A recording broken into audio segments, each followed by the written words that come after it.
Karon pa ko nakabasa about judgment sa mga Bisaya, no? Na-comment about sa to, tagam or whatever. Is that how you want your world to respond? Because you say it publicly, it doesn't mean it's not gonna work for you. You are making a spell, but it's not gonna work that way. Because what happens is Mother Nature, then ikaw, i-comment ka about hurting people. Kasi people Bisaya, meaning people. That's not good. It's not good. Karma is karma. Be careful of your words.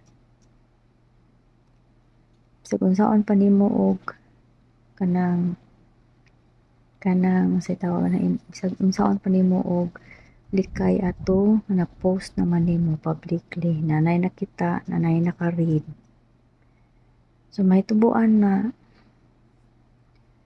pag-ampo na lang, pag-ampo kay karma is karma. No, never gyud sa akong life mag-intend og harm sa mga tao. Never. Kanay manging-ani nga phrase, muna akong di ganahan jud. May tabo. Ganahan kay mo maminaw og mga na prediction, mo nang mahitabo. Kaya nga no, inyo nang gi-imprint sa inyong utok.